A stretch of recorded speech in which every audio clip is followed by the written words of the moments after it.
ඔන්න ක්ෂුද්‍ර ජීවීන් ගැන මූලික දැනුමක් ලබාගෙන ඉන්න ඔයාලා දැන් සූදානම් වෙලා ඉන්නේ බැක්ටීරියා ගැන දැනගන්න. එහෙනම් අපි මේ වීඩියෝ එකෙන් බැක්ටීරියා ගැන කතා කරමු. ඒ කියන්නේ බැක්ටීරියාවන් මිනිසාගේ ගොඩාක් අවස්ථාවලදී බලපෑම් සිදු කරන හිතකර බලපෑම් වගේම අහිතකර බලපෑම්. ඉතින් ඇත්තෙම බැක්ටීරියා කියන්නේ ඊටමත් කතා කරන්න ඕන වැදගත්ම ක්ෂුද්‍රජීවී කොට්ටාශයක්. මුලින්ම අපි එහෙනම් බලමු බැක්ටීරියාවන් කොහෙද ඉන්නේ කියලා. බැක්ටීරියාවන්ගේ පරිසරය. ඇත්තම අපේ පෘථිවිය ප්‍රධාන කොටස් තුනක් තියෙනවානේ.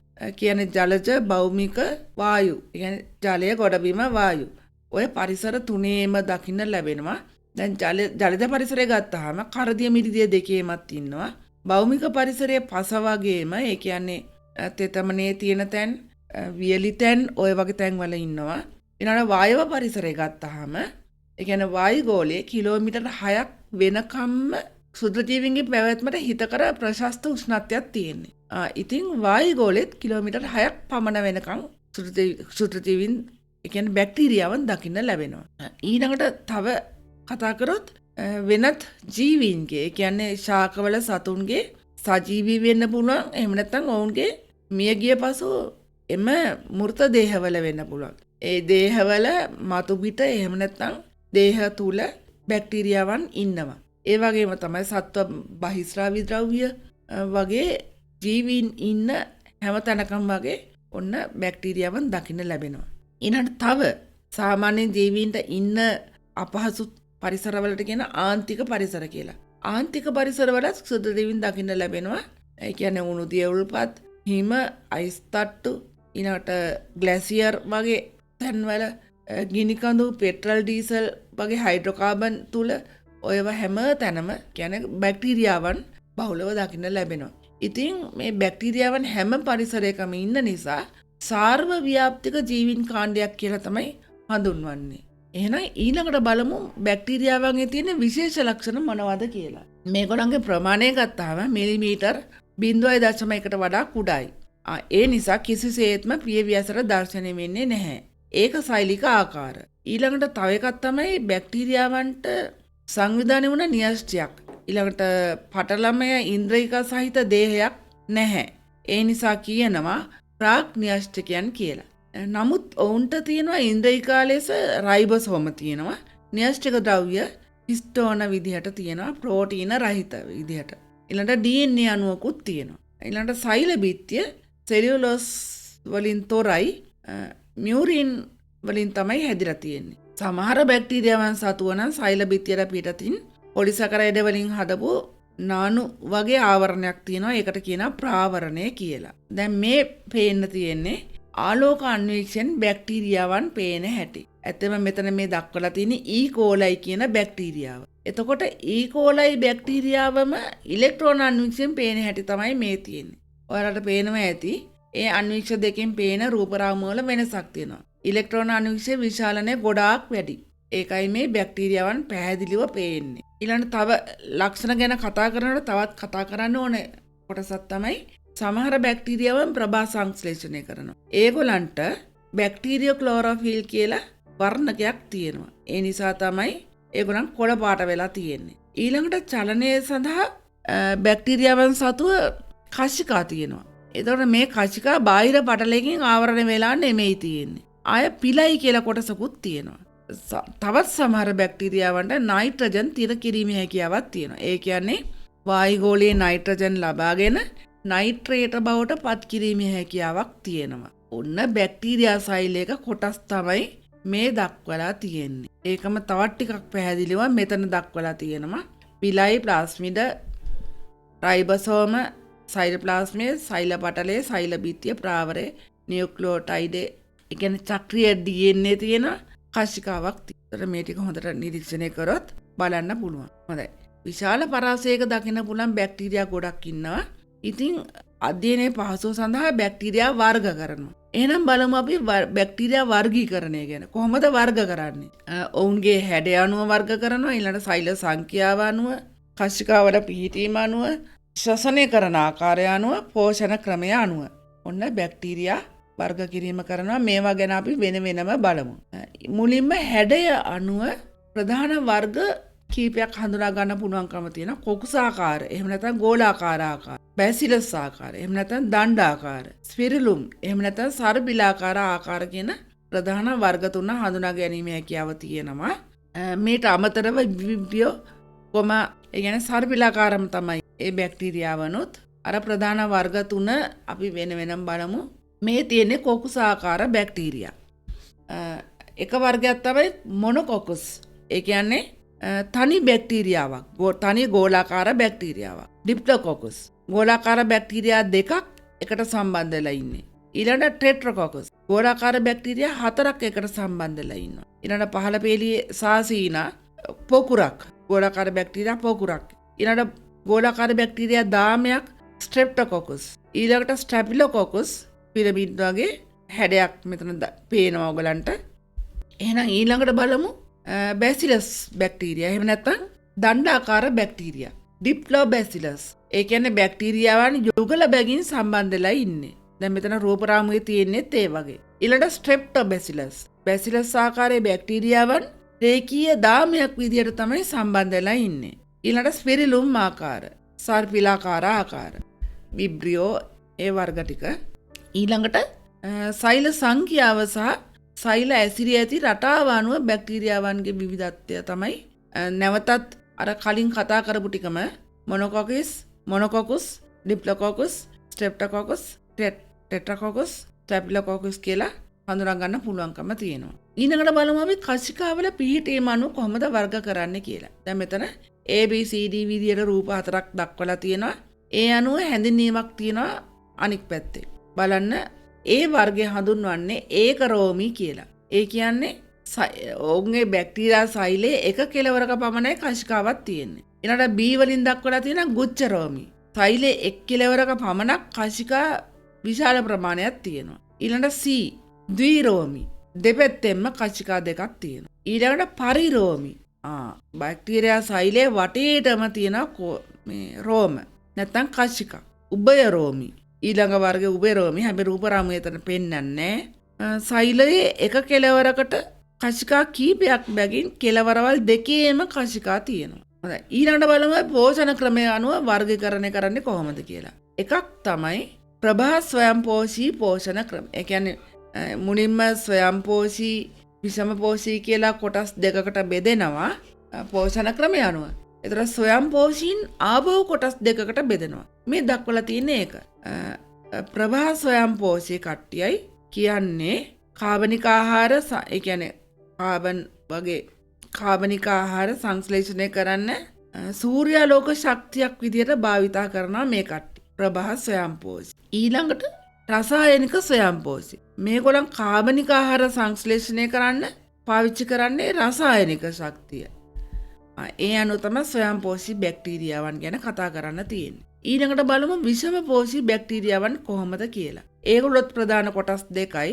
ප්‍රභා විෂමපෝෂී, රසායනික විෂමපෝෂී. ප්‍රභා විෂමපෝෂී කියන්නේ කාබනික ආහාර සංශ්ලේෂණය කරන්න සූර්යාලෝක ශක්තියත් කාබනික අමුද්‍රව්‍යත් භාවිතා කරනවා. ඒ කියන්නේ සූර්ය ශක්තියයි කාබනික අමුද්‍රව්‍යයි දෙකම පාවිච්චි කරනවා ප්‍රභා විෂමපෝෂී. නමුත් රසායනික විෂමපෝෂීන් ඒ කාබනික ආහාර සංශ්ලේෂණය කරන්න රසායනික ශක්තිය වගේම කාබනික අමුද්‍රව්‍ය පාවිච්චි කරනවා. උදාහරණ තමයි මෘතෝපජීවීන්, ඒ කියන්නේ මල ශාක සත්තුන් මත යැපෙන බැක්ටීරියාවන්, ඊළඟ පරපෝෂී බැක්ටීරියාවන්, සහජීවී බැක්ටීරියාවන්. ඊළඟ තවත් වර්ගීකරණයක් තමයි ශ්වසන ආකාරය අනුව වර්ගීකරණය කරන හැටි. ඒකේදී ප්‍රධාන කොටස් දෙකයි. අනිවාර්ය ස්වායු බැක්ටීරියා සහ අනිවාර්ය නිර්වායු බැක්ටීරියා. ස්වායු බැක්ටීරියාවන් ඔක්සිජන් සහිත තත්ත්ව යටතේ පමණයි ක්‍රියා කරන්නේ ජීවත් වෙන්නේ. ඔක්සිජන් නැත්තම් මේගොල්ලන්ට ජීවත් වෙන්න බෑ. නමුත් නිර්වායු තත්ත්ව යටතේ ඉන්න නිර්වායු බැක්ටීරියා ඔක්සිජන් මේ අවශ්‍ය නැහැ ඒගොල්ලන්ට ක්‍රියා කරන්න. එතන ප්‍රශ්නේ තියෙන්නේ ඔක්සිජන් ලැබුණොත් ඒ කට්ටිය මිය යනවා. ගොඩක් වෙලට අර ජීව වායුව හදනකොට අර පොහොර හැම දාලා වහලා දාලා තියෙන ටැංකියේ නිර්වායු බැක්ටීරියා තමයි ඉන්නේ. ඊළඟට තව කොටස් දෙකක් ඉන්නවා. වෛකල්පිත නිර්වායු බැක්ටීරියා සහ ක්ෂුද්‍ර වාතකාමී බැක්ටීරියා. ඒගොල්ලන් ගැනත් බලමු. වෛකල්පික නිර්වායු බැක්ටීරියා කියන්නේ සාමාන්‍ය ඔක්සිජන් සහිත තත්ත්ව යටතේ ඒගොල්ලෝ ජීවත් වෙන්නේ. නමුත් తాවකාලික ලෙස නිර්වායු තත්ත්ව යටතේත් ඒගොල්ලන්ට ඉන්න පුළුවන්කම තියෙනවා. කලින් කට්ටියට එහෙම ඉන්න බැරි වුණා. දැන් මේගොල්ලන්ට එහෙම නිර්වායු තත්ත්ව යටතේත් ඉන්න පුළුවන්කම තියෙනවා. ඊළඟට ක්ෂුද්‍ර වාතකාමී බැක්ටීරියා. ඒගොල්ලන් නම් ඉතා අඩු ඔක්සිජන් තත්ත්ව යටතේ පමණක් ජීවත් වෙනවා. ඒ වගේම අධික ඔක්සිජන් තත්ත්වයක් තිබුණත් ඒගොල්ලන්ට ඒ තත්ත්වය අහිතකර වෙනවා. එහෙම තමයි ඔන්න ශ්වසන ආකාරය අනුව බැක්ටීරියා වර්ගීකරණය ගැන පැහැදිලි කරන්න වෙන්නේ. හොඳයි. ඔන්න බැක්ටීරියා වර්ග ගැන කතා කරලා දැන් අපි කතා කරන්නේ බැක්ටීරියාවන් කොහොමද බෝ වෙන්නේ කියලා. ඒ කියන්නේ බැක්ටීරියාවන්ගේ ප්‍රජනනය. ප්‍රධාන ක්‍රම දෙකක් තියෙනවා. අලිංගික ප්‍රජනනය, ලිංගික ප්‍රජනනය. අලිංගික ප්‍රජනනය කිව්වම ආකාර කීපයක් තියෙනවා. එකක් ද්විඛණ්ඩනය, දෙවෙනි එක අංකුරණය, අනිත් එක කඩවීම. ද්විඛණ්ඩනය කියන්නේ එක සෛලයක් දෙකට බෙදෙනවා, ජීවින් දෙන්නෙක් හැදෙනවා. ආයෙමත් ඒ සෛල වර්ධනය වුණාට පස්සේ පරිණත වුණාට පස්සේ නැවතත් දෙකට බෙදෙනවා. ආයෙමත් ජීවින් දෙක ගානේ හැදෙනවා. ඔන්න ඔය විදිහට තමයි ඒගොල්ලෝ බෙදිලා යන්නේ. ඒ කියන්නේ මෙතන සරල විභාජනයක් තමයි වෙන්නේ. ඒ විභාජනය ඒ කියන්නේ ද්විඛණ්ඩනයේ සිදුවෙන ශීඝ්‍රතාවය ගොඩාක් වැඩි. හිතකර තත්ත්ව තියෙනවා නම් සෑම මිනිත්තු 20කට 30කට සැරයක් මේ බෙදීමේ ක්‍රියාවලිය සිද්ධ වෙනවා. එහෙනම් අංකුරණය. අංකුර දමමින් කොටස් වලට බෙදිලා යන එකක් වෙන්නේ. ඊළඟට කඩවීම. ඒ ආකාර තුන මගින් තමයි ඊළඟට ලිංගික ප්‍රජනනය. ඒ කියන්නේ සමහර බැක්ටීරියාවන් එකිනෙකා වෙත සම්බන්ධ වෙලා සිය න්‍යෂ්ටික ද්‍රව්‍ය හුවමාරු කර ගැනීමක් කරනවා. ඒ කියන්නේ අර ඩිප්ලෝ බැක්ටීරියා හැම ඔයගොල්ලෝ කලින් දැක්කා. ඒ සම්බන්ධ වෙලා න්‍යෂ්ටික ද්‍රව්‍ය එකිනෙකා හුවමාරු කිරීමක් කරනවා. අන්න ඒක තමයි මේ බැක්ටීරියාවන්ගේ ලිංගික ප්‍රජනනය කියලා හඳුන්වන්නේ. නමුත් මෙතන ජන්මාණු හුවමාරු වීමක් ගැන කතා වෙන්නේ නැහැ. ජන්මාණු හුවමාරු වෙන්නේ ඇත්තම න්‍යෂ්ටි සහිත ජීවීන්ගේ. දැන් බැක්ටීරියා ප්‍රාග්න්‍යෂ්ටිකයන් කියලා කිව්වනේ.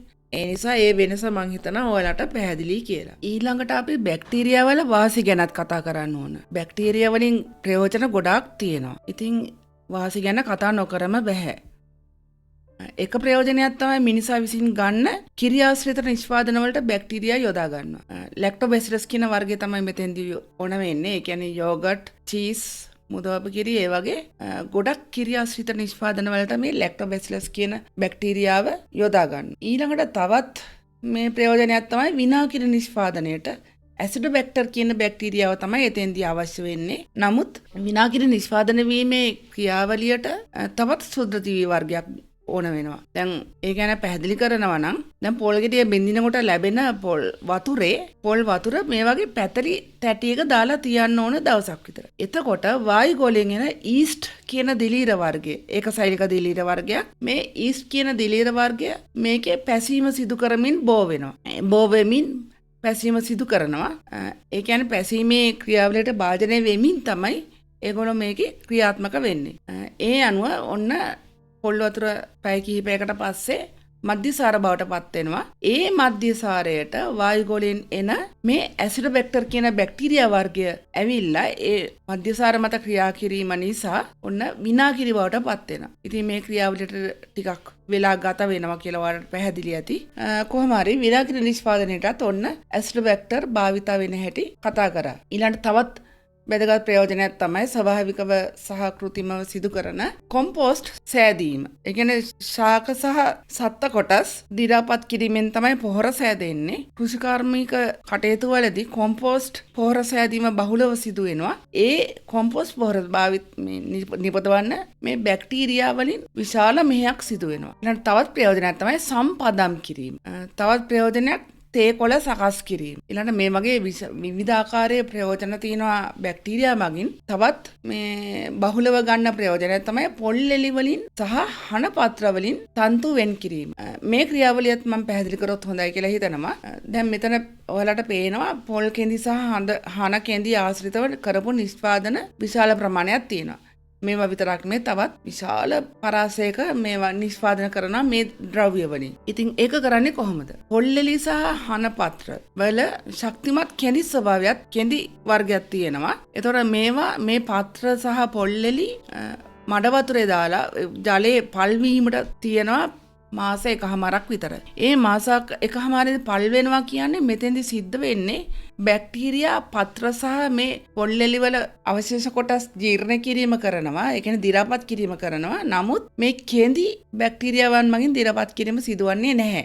ඒක ශක්තිමත් විශේෂයක්. ඉතින් කෙඳි ඉතුරු වෙනවා. අනිත් කොටස් ටික සියල්ලම මේ දි รา පත් වෙලා යනවා. ඒ මාස 1කමාර තුලදී. ඉතින් මේ කෙඳි ටික අරගෙන නිෂ්පාදකයන් කරන්නේ පිරිසුදු කරලා පීරලා ඒ වගේ ක්‍රමවත් විදිහට හදාගෙන වර්ණ ගන්වලා නිෂ්පාදන විශාල ප්‍රමාණයක් සිදු කිරීම තමයි කරන්නේ. ඊළඟට තව වැදගත්ම ප්‍රයෝජනයක් තමයි ආහාර මාර්ගයේ ආහාර ජීර්ණයටත් ඕන වෙනවා. ඒකටත් විශාල දායකත්වයක් දෙනවා මේ ලැක්ටෝබැසිලයි කියන බැක්ටීරියාව. හොඳයි. දැන් ඔන්න බැක්ටීරියා වල වාසි ගොඩාක් කතා කරා. ඒ කතා නොකර වාසිත් තව ගොඩාක් තියෙනවා. ඉතින් ඒ වගේම තමයි බැක්ටීරියා වල අවාසි. අවාසිත් ප්‍රධාන වශයෙන් අවාසි දෙකක් තියෙනවා. බහුලව සිදුවෙන එකක් තමයි ආහාර නරක් කිරීම. ඒ කියන්නේ ආහාරය මතට බැක්ටීරියා වායුගෝලයේ ඉන්න බැක්ටීරියා පැමිණෙනවා. පැමිණෙනකොට ආහාරයේ ඒ බැක්ටීරියාවන්ගේ පැවැත්මට අවශ්‍ය ප්‍රශස්ත උෂ්ණත්වය සහ තෙතමනය වගේ සාධක තියෙනවා. ඉතින් ඒගොල්ලෝ ඒ ආහාරය මත වර්ධනය වීමක් සිද්ධ වෙනවා. වර්ධනය වෙනකොට බැක්ටීරියාවෙන්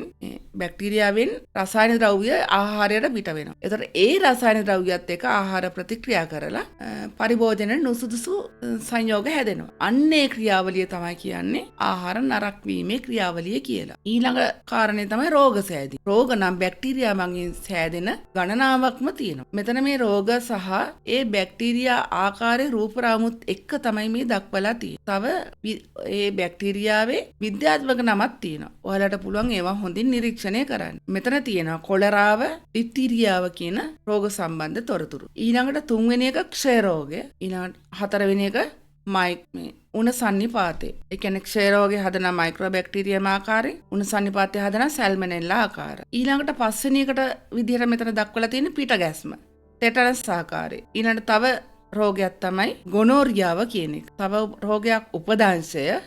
ඊළඟට භයානක රෝගයක් තමයි මේ ලාදුරු කියන්නේ. ඒ කියන්නේ භයානක කියන්නේ මේ රෝගයට ගොදුරුන පුද්ගලයන්ගේ ඇඟිලි වගේ ශරීර අවයව කොටස් ගැලවිලා යනවා. හොඳයි. දැන් අපි රෝග ගැනත් කතා කරා. එහෙනම් බැක්ටීරියා ගැන තොරතුරු විශාල ප්‍රමාණයක් දැනගත්තා. මේ වගේම තොරතුරු ගොන්නකින් තවත් ක්ෂුද්‍රජීවී වර්ගයක් ගැන කතා කරමු ඊළඟ වීඩියෝ එකේදී.